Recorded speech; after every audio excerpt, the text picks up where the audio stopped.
Chapter 12. The Island's Oldest Inhabitant. Albert Einstein is quoted as saying that life is like riding a bicycle. In order to keep your balance, you must keep moving.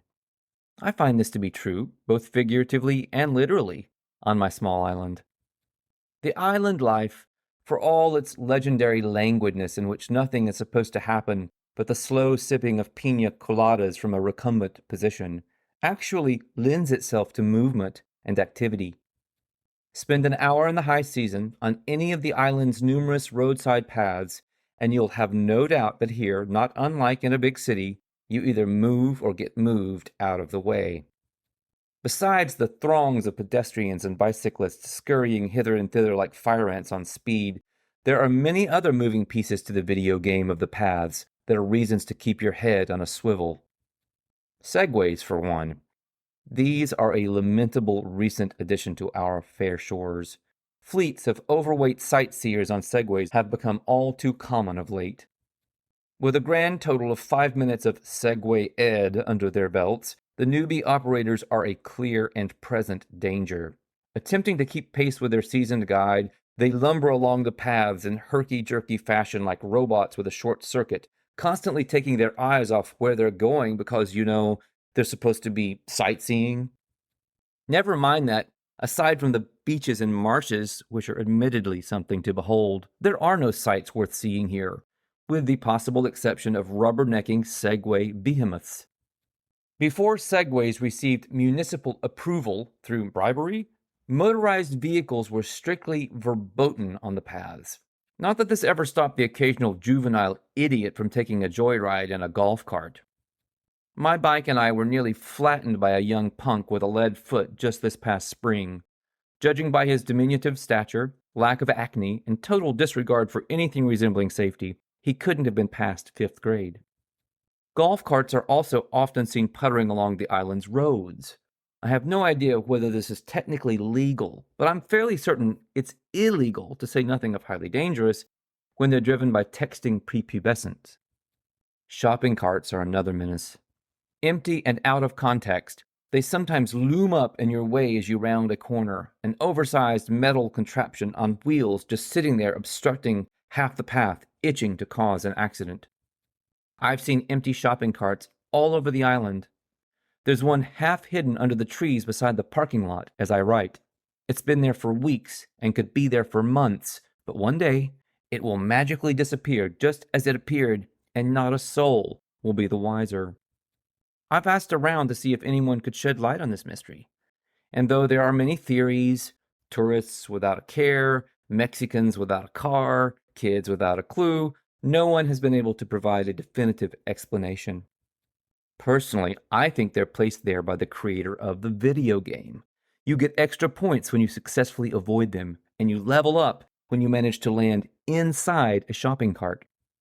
One day, just last week, I had a close encounter with a shopping cart that led to an even closer call with a much rarer and far more perilous threat. Lee and I were biking for exercise as we often do in the afternoons. It was cloudy and extremely humid. Rain was in the forecast, though the only thing that fell during our ride was yours truly. We rode in single file like responsible citizens. I took the lead since I have the louder bell. With Labor Day still ahead of us, it was no easy task to navigate the paths, which remained overcrowded, which meant I was putting my bell to good use. We'd been riding for nearly an hour, following our usual trajectory down the main beach lane with its multi-million-dollar houses, and then around the big wooded loop in the island's interior. I recall passing a menagerie of colorful characters, an elderly couple with matching yellow jumpsuits on matching yellow trikes, a lesbian duo on a pink tandem, a lady wearing several ounces of blue eyeshadow arguing into a cell phone, holding the leash of a tiny poodle trotting along beside her like a shaggy centipede, a clan of tourists in flag bathing suits from one of the various Jesuses weaving along on cruisers. One of these latter folks, a menthol-smoking mother with a concave face and listless eyes, bellowed at her little boy when he almost collided with me. "Don't make me hit you, Cletus, where the good Lord saw fit to split you." Lee and I practically doubled over laughing as we pedaled on. avoiding a tiny girl all over the path on a teensy-weensy bike with training wheels, in the company of an old-timer supposedly looking after her, who looked as if he hadn't been on two wheels in half a century.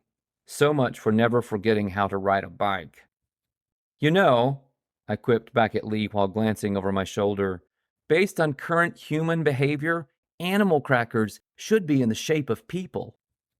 My mistake was taking my eyes off the path. I should have been sightseeing on a Segway. I never realized the shopping cart was there until I was on top of it, literally, toppling over it and thus missing out on my extra points, onto the pavement on the other side. Luckily, the spot where I crash landed was padded with pine needles. And fortunately, my body surfing instincts took over in midair and made me tuck and roll in anticipation of impact, meaning I landed relatively unscathed in fetal position. It was also a blessing no one was approaching in either direction, and Lee was able to skid to a stop unharmed. What wasn't so lucky was that I found myself face to face with the island's oldest inhabitant, one of them anyway. A nearly black alligator, feet planted squarely on the path, was staring into my eyes from a distance of about a yard. If we're to believe science, American alligators have been around virtually untouched by evolution for 8 million years. By comparisons, humans have hardly been around at all. Alligators thrive on my small island with its warm climate and network of freshwater ponds. Hardly a week goes by that I don't catch a glimpse of one half submerged in or sunning itself out of the water, but never had I encountered one eyeball to eyeball. The creature must have measured 8 feet from snout to tail. The situation was particularly alarming since a local woman had just been killed by a gator roughly the same size while trying to save her miniature dog during an attack. She was dragged into the gator's pond by the leash and drowned. The dog, naturally, was unscathed. Any death involving a wild animal, if you ask me, is a terrible way to go. To think that your demise will be forever the subject of tasteless jokes is unbearable.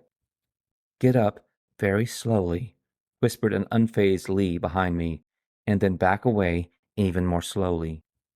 Telling myself that gators rarely attack humans, I did as instructed. The gator watched me intently but didn't seem inclined to aggression. Lee and I wasted no time putting the shopping cart between us and the animal. It soon became disinterested and ambled off the path into the bushes, about the time Harpo, the island's second oldest inhabitant, hove into view up ahead.